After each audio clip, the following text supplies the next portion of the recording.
ایلویز صاحب یہ تھوڑا ذرا کنفیوژن کلیئر کیجئے گا. اب یہ جو ہے وہ ایک جج نے آج معذرت کر لی ہے، یہ جو انتخابات کے التوا والا معاملہ ہے، تو آپ کو کیا لگ رہا ہے اب یہ کیس لمبا جاتا ہوا جو ہے وہ دکھائی دے رہا ہے؟ پھر سے بینچ بنے گا، پھر سے جو ہے وہ دلائل ہوں گے اور نئے سرے سے اس کا آغاز ہوگا؟ نہیں، میرے خیال سے تو آج کا آرڈر جو ہے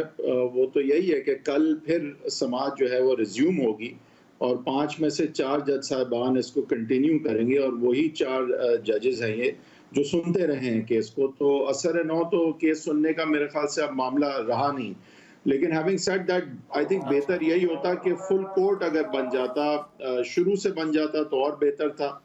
اور اگر اب بھی چیف صاحب یہ کنسیڈر کرتے کہ فل کورٹ بن جائے تو میرے خیال سے جو ابہام ہیں وہ سب ایک طرف ہو جاتے اور یک زباں ہو کے سپریم کورٹ کی جو ڈائریکشن آتی. تو پھر جس طرح بتایا جاتا ہے کہ کچھ اگر ہلکے الیکشنز روکنا چاہتے ہیں تو وہ پھر روک نہیں پاتے. لیکن چیف جسٹس صاحب نے بہتر یہی سمجھا کہ وہ کنٹینیو کریں گے اسی بینچ کے ساتھ مور اور لیس، کیونکہ ایک جسٹس امین نے اپنے آپ کو ریکیوز کر دیا ہے، باقی 4 آئی بلیو اسی طرح سے پھر کنٹینیو کریں گے. تو بینچ کا اب تو مطلب جس طرح 5 ممبر بینچ ٹوٹا ہے تو لیکن 4 وہی ہیں،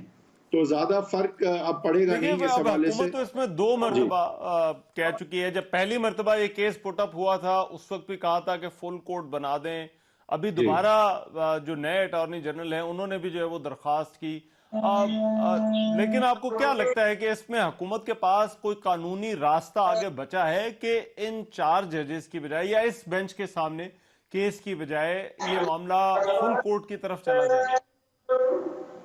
نہیں دیکھیں، یہ تو ظاہر ہے جج صاحبان پہ ہوتا ہے کہ کون اپنے آپ کو ریکیوز کرنا چاہے، اور ابھی کم سے کم جو ہے جب تک یہ قانون پاس نہیں ہو جاتا تو چیف جسٹس صاحب ہی بینچ کی تشکیل کرتے ہیں. تو تھنگز ایز دے آر تو یوں ہی کنٹینیو کریں گے. لیکن ہم جس طرح سے دیکھ رہے ہیں کہ اسٹرکٹلی قانون سے اگر ہٹ کے دیکھیں تو ایک ماحول جو ہے وہ کچھ اس طرح کا بن گیا ہے، سیاسی طور پہ بھی بن گیا ہے، میڈیا میں بھی بن گیا ہے، اور سپریم کورٹ کے اندر بھی کچھ اس طرح سے بن گیا ہے کہ یہ ابہام جو ہیں اور یہ جو کنفلکٹنگ پولرائزڈ ویوز ہیں، گروپس ہیں، اور جو اب ہر جگہ بن چکے ہیں. اب ہم بدقسمتی سے اس طرح کی باتیں کرتے ہیں کہ یہ جنرل ان کا ہے، یہ ان کا ہے، یہ جج ان کا ہے، یہ جج ان کا ہے، یہ چینل ان کا ہے، یہ چینل ان کا ہے، یہ اینکر ان کا ہے، یہ اینکر ان کا ہے. تو اس طرح کی باتوں سے بچنے کے لیے بہتر یہی ہوتا کہ یک زباں ہو کے سپریم کورٹ کی طرف سے ایک ججمنٹ فل کورٹ کی آتی. لیکن بہرحال اس وقت جو سچویشن ہے، جب تک یہ قانون پاس نہیں ہو جاتا، کیونکہ پریزیڈنٹ نے ابھی سائن کرنا ہے، تو جب تک اس سے پہلے جسٹس قاضی فائز عیسیٰ کا جو فیصلہ ہے اس تناظر میں، اور جو آج جسٹس امین الدین نے بھی جو اپنا موقف اپنایا ہے، اس تناظر میں بھی آپ کو لگتا ہے گورنمنٹ کے پاس کوئی آپشن نہیں ہے آرٹیکل 184 کے حوالے سے کہ وہ اعتراض اٹھا سکے بینچ کے اوپر یا اس کیس کے مزید جاری رہنے کے اوپر؟ کوئی لیگل گراؤنڈ آپ کو اس میں نظر آتا ہے حکومت کے لیے؟ نہیں دیکھیں، اعتراض تو وہ بالکل اٹھا سکتے ہیں، لیکن اس اعتراض پہ فیصلہ بھی کرنے والے چیف جسٹس ہی ہیں اور یہی والی بینچ ہے. اور وہ فیصلہ اب کس طرف جائے گا وہ میرے خیال سے اس میں زیادہ گیس ورک کی ضرورت نہیں ہے. لیکن بہرحال یہ جس طرح سے اب قانون سازی لیکن جو ہوئی ہے اس کے بعد جو بھی سو موٹو ہوں گے یا آرٹیکل 184(3) میں کوئی ڈائریکٹ پٹیشن سپریم کورٹ میں ہوں گی، تو اس کے حوالے سے بینچ کی تشکیل اور کیا یہ اس کو ٹیک اپ کیا جائے گا یا نہیں، یہ 3 سینئر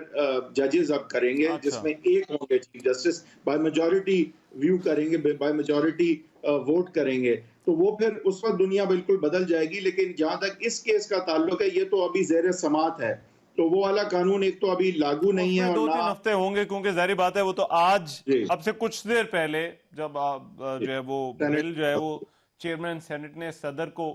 بھجوا دیا